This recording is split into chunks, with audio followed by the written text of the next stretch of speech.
Welcome you all to learning era. तो आज हम बात करेंगे इग्नू जेईटी एंड स्टेनोग्राफर। यहाँ पर हम दोनों एग्जाम्स का देखेंगे कि यहाँ पर रिजल्ट डेट आपकी यहाँ पर क्या रह सकती है। IGNOU JET stenographer result date लगभग एक क्या रह सकती है, तो हम उसका पूरा यहाँ पर एनालिसिस देखेंगे कि लगभग यहाँ पर एनटीए जो यहाँ पर कराती है एग्जाम, तो वो लगभग यहाँ पर दूसरे एग्जाम्स का कब तक यहाँ पर रिजल्ट निकालती है। बाकी अगर आपको यहाँ पर एक्सपेक्टेड कट ऑफ का यहाँ पर वीडियो देखना है तो वो हम यहाँ पर निकाल चुके हैं आप लोगों के लिए। तो वो आप हमारे यहाँ पर चैनल के ऊपर जाकर देख सकते हैं अगर आप अभी तक आपने यहाँ पर नहीं देखा है तो।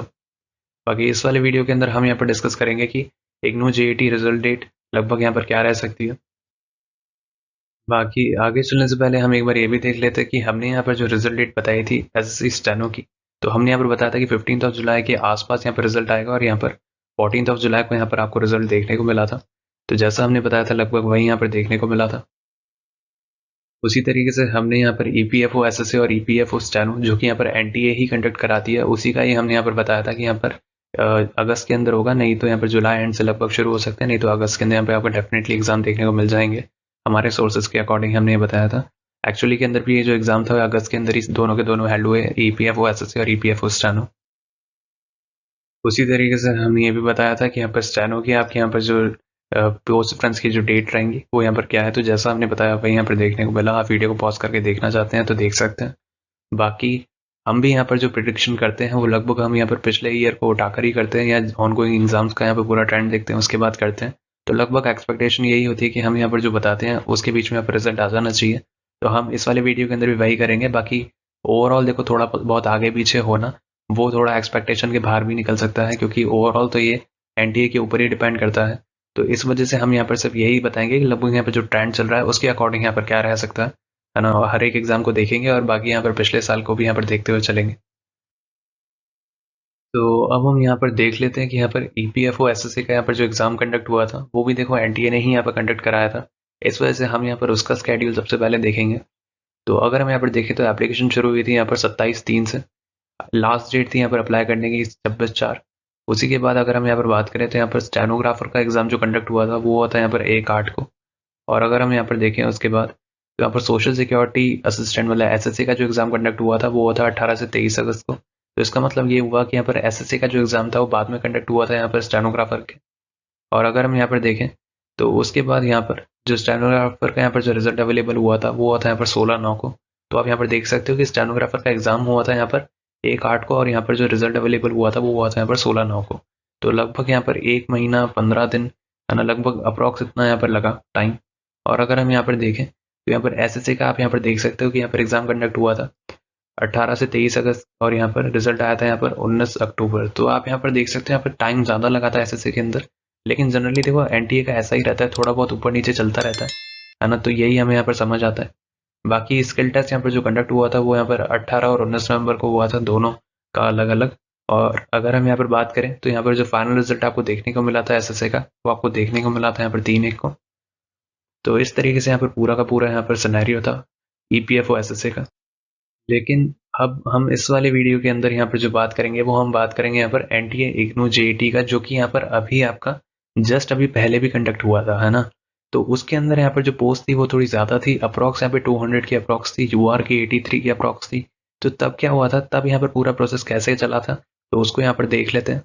तो जो पहले यहाँ पर जो एग्जाम कंडक्ट हुआ था इग्नू के द्वारा ही जेईटी का, तो उसके अंदर यहाँ पर एग्जाम डेट थी 31/7। और अगर हम यहाँ पर देखें तो आप यहाँ पर देख सकते हो आंसर की अवेलेबल हुई थी यहाँ पर 12/8 को। तो आप यहाँ पर देख सकते हो लगभग इतना ही टाइम लगा था, यहाँ पर 12 दिन के अप्रॉक्स लगे थे यहाँ पर पूरे आंसर के आने के अंदर।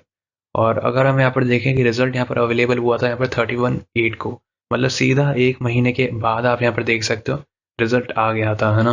पूरा 1 महीना लगा था और 1 महीने के बाद ही यहाँ पर दे दिया था। तो यहाँ पर जल्दी प्रोसेस हुआ था इग्नू जेईटी के अंदर जो अभी पहले कंडक्ट हुआ था है ना।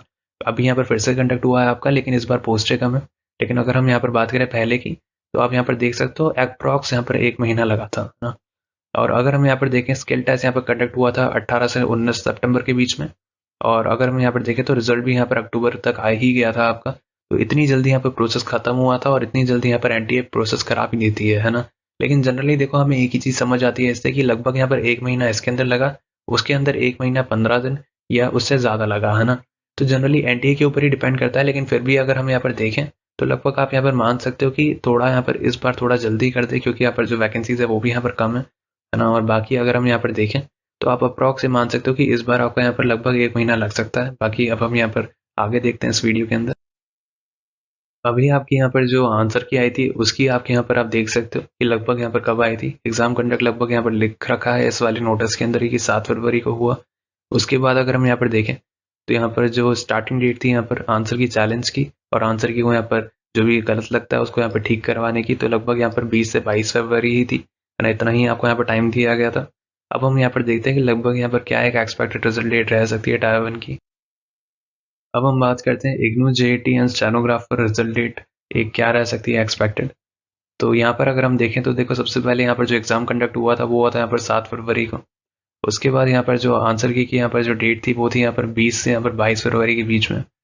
और अगर हम यहाँ पर देखें तो हमारे अकॉर्डिंग यहाँ पर रह सकता है कि आपके यहाँ पर result first week of March तक यहाँ पर आने की पॉसिबिलिटी है, लेकिन हो सकता है कि एनटीए डिले कर दे, क्योंकि एनटीए का यहाँ पर जो आपने देखा है पूरा सिनेरियो हर एक एग्जाम के अंदर थोड़ा अलग होता है ना। लेकिन फिर भी यहाँ पर उम्मीद है कि यहाँ पर मार्च के फर्स्ट वीक में आ जाए, नहीं तो आपको यहाँ पर ज़्यादा से ज़्यादा आपको यहाँ पर जो खिंचता हुआ प्रोसेस दिखेगा वो आपको यहाँ पर मार्च के मिडिल तक ही यहाँ पर देखेगा, बाकी उससे पहले तक आ जाना चाहिए।